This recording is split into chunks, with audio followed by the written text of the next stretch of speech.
Everyone, welcome to Chanakya academy Patna. Topic of the day session. आज के इस सेशन में हम बात करेंगे about foreign exchange reserve.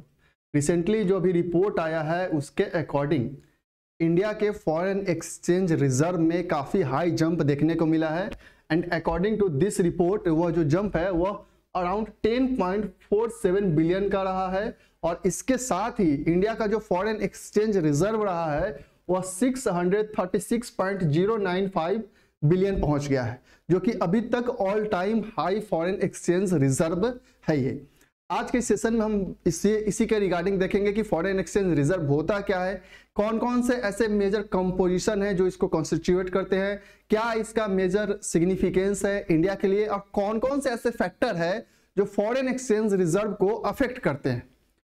So this reserve took a hit as the central bank deployed the kitty to defend the rupee amid pressure caused by the majorly global development since the last year।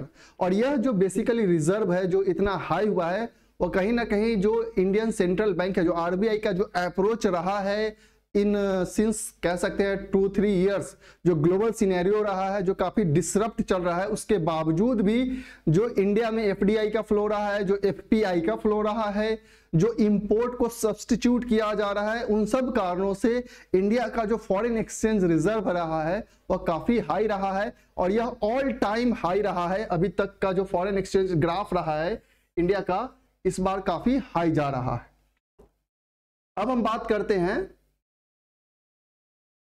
Foreign exchange reserve, जिसे in short forex reserve भी कहा जाता है। आखिर ये क्या है?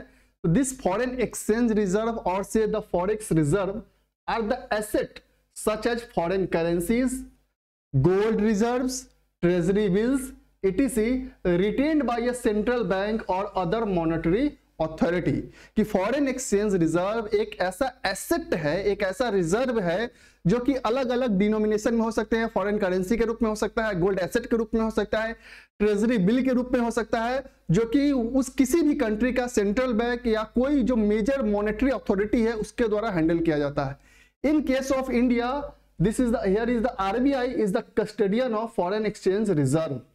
It check the balance payment and influences the foreign exchange rate of its currency and maintain the stability in financial market।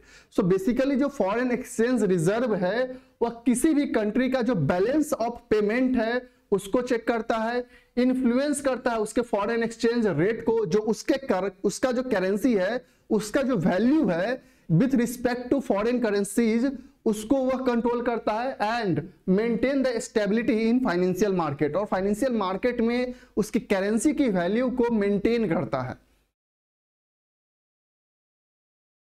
Now composition of India's forex reserve, कि India का जो फॉरेन रिजर्व है उसमें आखिर क्या क्या मेजर कंस्टिट्यूएंट है जिससे इंडिया का फॉरेन रिजर्व डिसाइड होता है। तो हम बात करते हैं the foreign exchange reserve of India consist of below 4 categories। First one is the most important one is foreign currency asset expressed in terms of dollar। Foreign currency asset include the effect of appreciation or depreciation of non-US units like euro, pound, yen held in the foreign exchange reserve।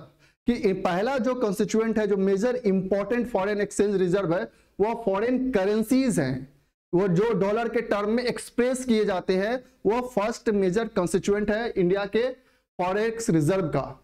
Next one is gold and after that SDR basket, जिसमें बहुत सारे currencies होती है। Basically it is an international reserve asset. SDR is an international reserve asset used by IMF international monetary fund for the internal accounting purpose. इसी SDR के ही basis पे जो IMF है वह इंटरनल अकाउंटिंग को ऑपरेट करता है।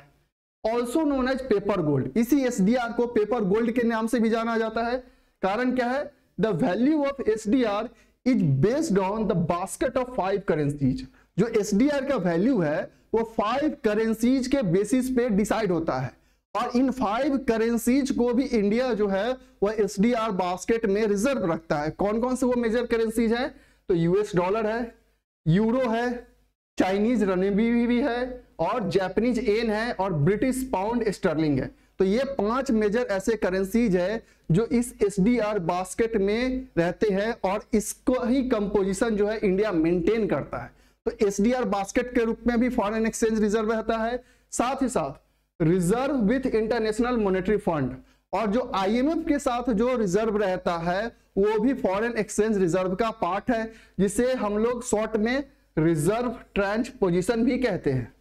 अब ये क्या है रिजर्व ट्रांच पोजीशन? तो बेसिकली यह एक डिफरेंस है between the IMF holding of that country's currency and the country's IMF designated quota, कि आईएमएफ में हर कंट्री का एक अपना कोटा होता है, उसके रिस्पेक्ट में आईएमएफ जो है उस कंट्री के कितने करेंसी को होल्ड करके रखा है वही होता है रिजर्व ट्रांच पोजीशन।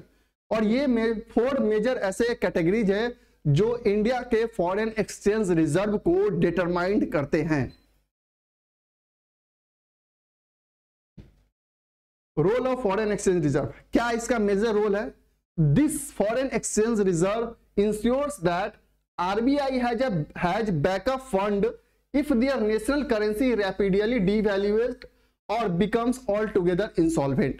तो बेसिकली जो फॉरेन एक्सचेंज रिजर्व है उसे बैकअप प्लान के रूप में रखा जाता है कि अगर किसी भी कंट्री का, नॉट ओनली इंडिया, किसी भी कंट्री का जो उसका करेंसी है वो डिवैल्यूएट हो जाता है या कंप्लीटली इंसॉल्वेंट हो जाता है तो वह फॉरेन एक्सचेंज रिजर्व्स को यूज कर सकता है।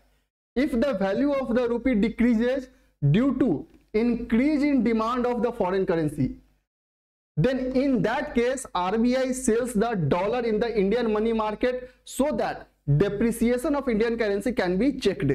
कि अगर कभी कभी जब रूपी का जो वैल्यू है वह डिक्रीज कर जाता है due to increase in the demand of foreign exchange, तब आरबीआई क्या करता है कि मार्केट से रूपी को सक करने के लिए वह डॉलर को मार्केट में बेचता है, ताकि जो रूपी है, जो मार्केट में जो बहुत अधिक क्वांटिटी में रुपी आ चुके हैं वो आरबीआई दोबारा से कलेक्ट कर ले, ताकि जो रुपी का वैल्यू है उसे चेक किया जा सके। A country with a good stock of forex has a good image at international level because the trading countries can be sure about their payments. और जिसके पास अधिक फॉरेन एक्सचेंज रिजर्व रहेगा, जो भी रहेगा, तो वो उस कंट्री का एक इंटरनेशनल ग्लोबल लेवल पे एक बहुत ही इंपॉर्टेंट रोल प्ले होता है वहां पे, क्योंकि जो ट्रेडिंग पार्टनर्स है उनको इंश्योरिटी रहती है कि अगर हम इनके साथ ट्रेड एग्रीमेंट करते भी है तो आसानी से पेमेंट फॉरेन एक्सचेंज में मिल जाएगा। A good forex reserve helps in attracting foreign trade and earns a good reputation in trading partners.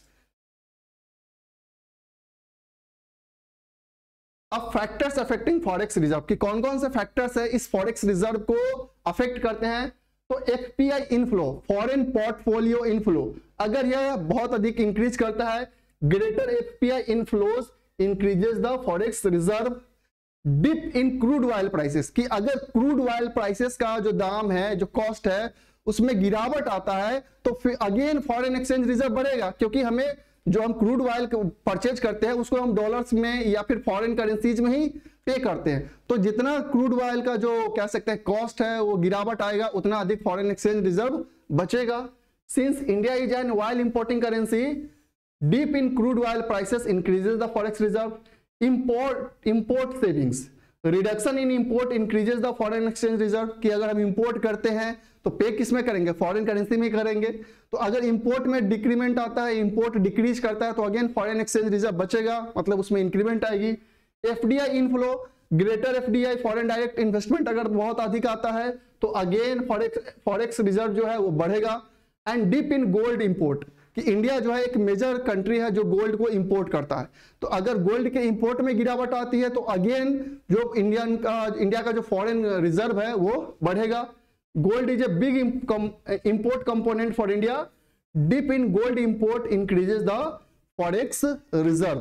तो ये कुछ ऐसे फैक्टर्स हैं जो फॉरेक्स रिजर्व को अफेक्ट करते हैं। सो ये करेंटली न्यूज में इसीलिए था कि इंडिया का फॉरेन एक्सचेंज रिजर्व जो रहा है बीते 2 सालों में वह हाई रहा है, उसमें लगभग 10.47 बिलियन का जंप देखने को मिला है। और यह सब जो बेसिकली कह सकते हैं जो पॉजिटिव सेगमेंट दिख रहा है वो कहीं ना कहीं सेंट्रल बैंक का जो अप्रोच रहा है उसके कारण हमारा फॉरेन एक्सचेंज रिजर्व काफी अच्छा रहा है।